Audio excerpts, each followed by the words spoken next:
Halo teman-teman, welcome back to Wadus Channel. Cerita rakyat adalah cerita yang berasal dari masyarakat Indonesia dan telah diwarisi secara lisan turun-temurun generasi ke generasi. Cerita rakyat menjadi satu set dari sikap, perilaku, dan nilai-nilai yang dimiliki masyarakat Indonesia yang terus berlanjut melalui tradisi tutur. Indonesia punya banyak cerita rakyat dari Sabang sampai Merauke. Kita sebagai generasi penerus bangsa harus ikut melestarikan salah satu jenis karya sastra tersebut. Untuk mengawali kisah cerita rakyat ini dia kisah anak durhaka Malin Kundang. Seperti biasa, jangan lupa pencet tombol subscribe dan nyalakan tombol loncengnya. Sekarang kalian semua duduk senderan, siapin kipang kacang, teh talua, dendeng balado, dan kita mulai intro.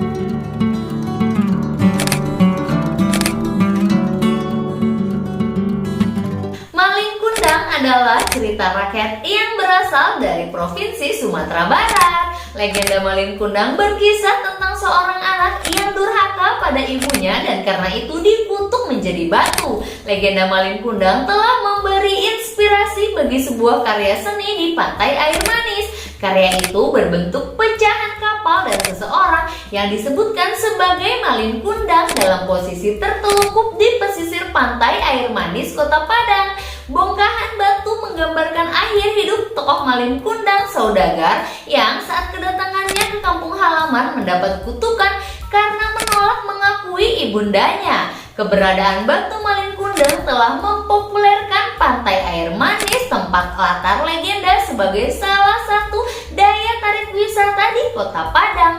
Relief pada batu Malin Kundang sendiri dikerjakan pada tahun 1980. Ini dia kisah Malin Kundang. Zaman dahulu kala di sebuah perkampungan nelayan bernama Pantai Air Manis di Padang, Sumatera Barat, hidup seorang janda bernama Mande Rubaya bersama anak laki-lakinya yang bernama Malin Kundang.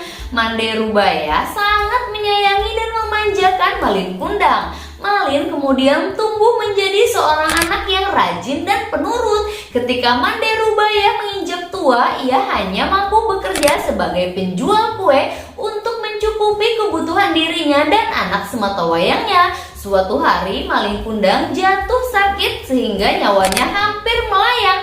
Namun akhirnya ia dapat diselamatkan berkat usaha keras ibunya yang mencarikan tabib untuk dirinya. Setelah sembuh dari sakitnya, ia semakin disayang oleh ibundanya. Mereka adalah ibu dan anak yang saling menyayangi. Saat Malin beranjak dewasa, ia meminta izin kepada ibunya untuk pergi merantau ke kota karena saat itu sedang ada kapal besar bersandar di pantai air manis. Namun sang ibu menolak. Ibunya takut terjadi sesuatu dengannya di tanah rantau. Sang ibu meminta Malin untuk menetap saja di kampung halamannya. Sang ibu merasa sedih setelah mendengar keinginan Malin yang ingin pergi merantau. Akan tetapi keinginan kuat Malin Kundang untuk merantau tidak pernah surut sampai suatu hari sambil menggenggam tangan ibundanya sekali lagi Malin memohon untuk diizinkan pergi berlayar. Saat itu Malin meyakinkan ibunya bahwa kesempatan baik belum tentu datang setahun sekali. Apalagi saat ini ada kapal besar sedang merapat di pantai dekat rumah mereka. Hal tersebut sangat jarang terjadi. Malin berkata bahwa ia ingin merubah nasib hidup mereka. Malin pun sekali lagi meminta izin kepada ibundanya tersebut. Setelah mendengar permohonan Malin untuk kesekian kalinya, akhirnya sang ibu Mande Rubaya mengizinkan Malin untuk pergi merantau. Ibunda Malin berpesan kepada Malin agar Malin cepat kembali dan sang ibu akan selalu menunggunya kembali. Sang ibu berkata sambil menangis. Meski dengan berat hati, Mande Rubaya akhirnya mengizinkan Malin untuk pergi. Kemudian Malin dibekali dengan nasi berbungkus daun pisang sebanyak 7 bungkus. Setelah itu Malin Kundang berangkat ke tanah rantau meninggalkan ibundanya sendirian. Hari demi hari terus berlalu. Hari menjadi terasa lebih lambat bagi Mande Rubaya. Setiap pagi dan sore Mande Rubaya memandu Rubaya bergumam di dalam hati, sudah sampai manakah Malin Kundang saat ini? Sambil terus memandang ke lautan yang sangat luas, Mande Rubaya selalu mendoakan agar anaknya diberi keselamatan dan cepat kembali. Beberapa waktu kemudian ketika ada kapal yang datang merapat, ia selalu menanyakan kabar tentang anaknya. Apakah mereka melihat anaknya Malin Kundang? Apakah Malin baik-baik saja? Kapan Malin pulang? Begitulah pertanyaan yang selalu ditanyakan Mande Rubaya kepada para awak kapal atau nahkoda kapal yang bersandar. Namun sayangnya setiap ia bertanya, tidak pernah mendapatkan jawaban. Malin tidak pernah menitipkan barang atau pesan apapun untuk ibundanya. Bertahun-tahun Mande Rubaya terus bertanya, namun tak pernah ada jawaban hingga tubuhnya semakin tua dan jalannya mulai membungkuk. Pada suatu hari Mande Rubaya mendapatkan kabar dari nahkoda yang dahulu membawa Malin Kundang. Nahkoda itu memberi kabar bahagia pada Mande Rubaya. Sang nahkoda berkata, "Mande, tahukah kau anakmu kini telah menikah dengan gadis cantik putri seorang bangsawan yang sangat kaya raya?" Ucapnya saat itu. Mendengar hal baik tentu saja sang ibu merasa bahagia. Bagaimana tidak, sang ibu merasa Malin Kundang telah sukses di perantauan. Setelah mendengar kabar Malin, sang ibu semakin merindukan anaknya. Mande Rubaya merintih pilu setiap malam berharap Malin Kundang cepat pulang.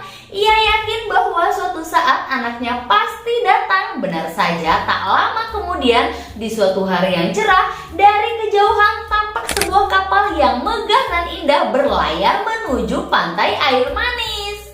Penduduk desa mulai berkumpul. Mereka mengira kapal itu milik seorang sultan atau seorang pangeran.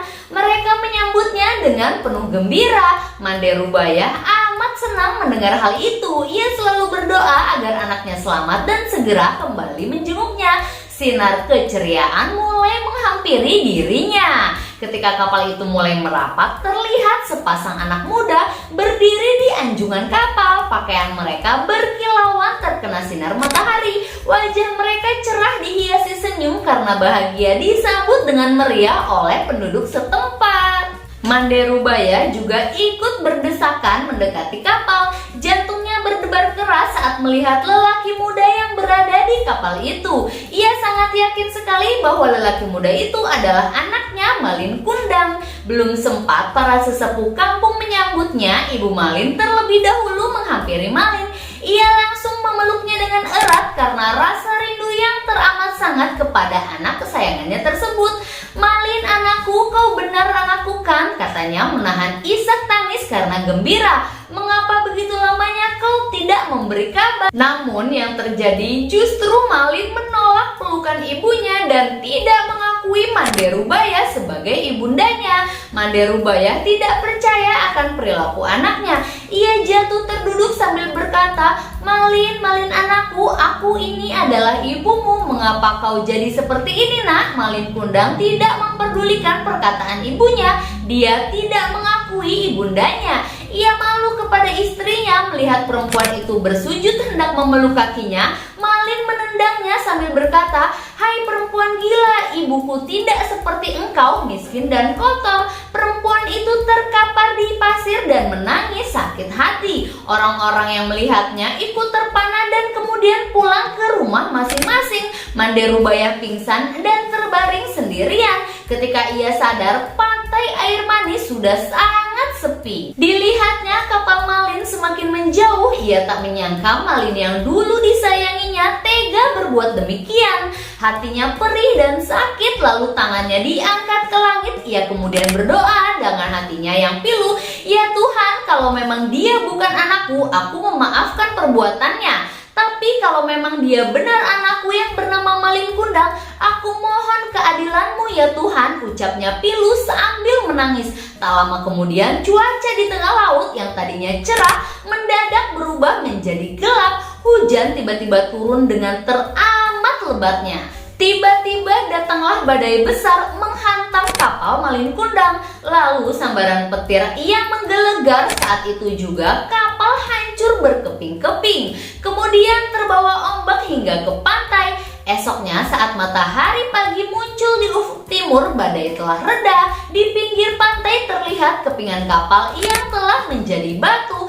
Itulah kapal Malin Kundang. Di sana juga tampak sebongkah batu yang menyerupai tubuh manusia. Dan itulah tubuh Malin Kundang, anak durhaka yang dikutuk ibundanya menjadi batu karena telah melawan ibundanya. Di sela-sela batu itu berenang-renang ikan teri, ikan belanak, dan ikan tenggiri. Konon ikan itu berasal dari serpihan tubuh sang istri yang terus mencari Malin Kundang.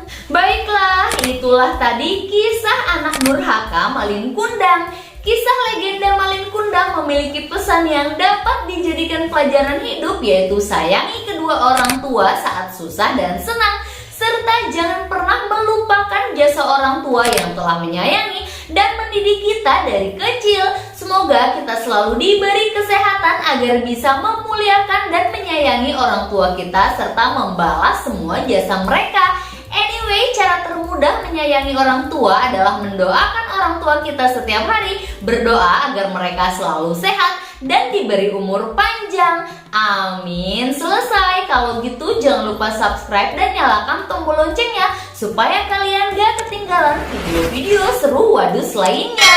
Sampai ketemu di video selanjutnya ya. Dadah.